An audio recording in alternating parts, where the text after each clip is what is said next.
Hello friends, welcome back to my YouTube channel.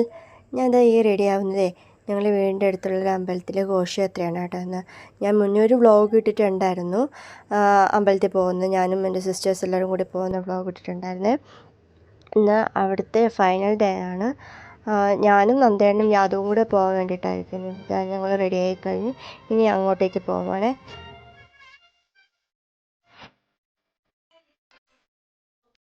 ഞങ്ങൾ അമ്പലത്തിലേക്ക് പോകുന്ന വഴിക്ക് തന്നെ നല്ലൊരു വ്യൂ കണ്ടിട്ടുണ്ടായിരുന്നു കേട്ടോ. ഞങ്ങളുടെ ആ ഒരു ഇറക്കത്തിലാണ്. അപ്പം ആ മുകളിലോട്ട് നിൽക്കുന്ന സമയത്ത് തന്നെ ആ അമ്പലത്തിൻ്റെ ചുറ്റുപാടുള്ള സ്ഥലങ്ങളെല്ലാം കാണാൻ പറ്റുന്നുണ്ട്. ഈ ലൈറ്റിങ്ങൊക്കെ നല്ല രസമായിരുന്നു. പിന്നെ പോകുന്ന വഴിക്കൊക്കെ ലൈറ്റിങ്ങൊക്കെ ഇട്ട് സെറ്റ് ചെയ്ത് വെച്ചിട്ടുണ്ട്. നല്ല ഭംഗിയായിരുന്നു കാണാൻ. പിന്നെ ഘോഷയാത്രയിൽ മുത്തുക്കുട പിടിച്ച നല്ല സുന്ദരി പെൺകുട്ടികളൊക്കെ ഉണ്ടായിരുന്നു.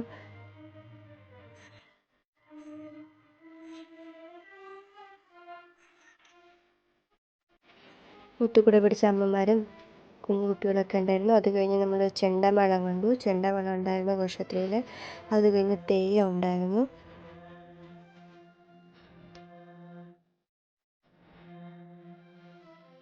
ഇനി അതിൻ്റെ ഒരു തെയ്യം യാദവിൻ്റെ അടുത്തേക്ക് വന്നു. യാദവിൻ്റെ അടുത്തേക്ക് ഷേക്കേൻ്റെയൊക്കെ ചോദിച്ചു.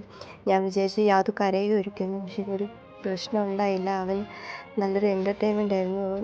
ഭയങ്കര എൻജോയ്മെൻ്റ് ആയിരുന്നു കേട്ടോ അവിടെ ഇരുന്നിട്ട് അതൊക്കെ കണ്ടുകൊണ്ടിരിക്കുന്നു. അവൻ നല്ല ഇഷ്ടമായി.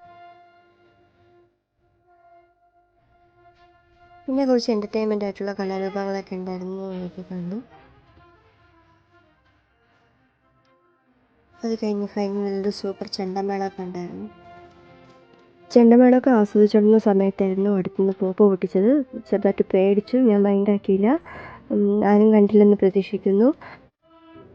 അതിനുശേഷം ദേവിയുടെ തിടം പേറ്റിയ ആന വന്നു, പറയൊക്കെ എടുത്തു.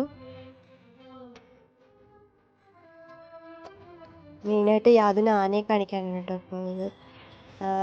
ആനയൊക്കെ കണ്ട് കുറച്ച് കഴിഞ്ഞ് വീട്ടിലേക്ക് പോയി. ഇത്രയേ ഉള്ളൂ ഇന്നത്തെ ബ്ലോഗ്. Thank you.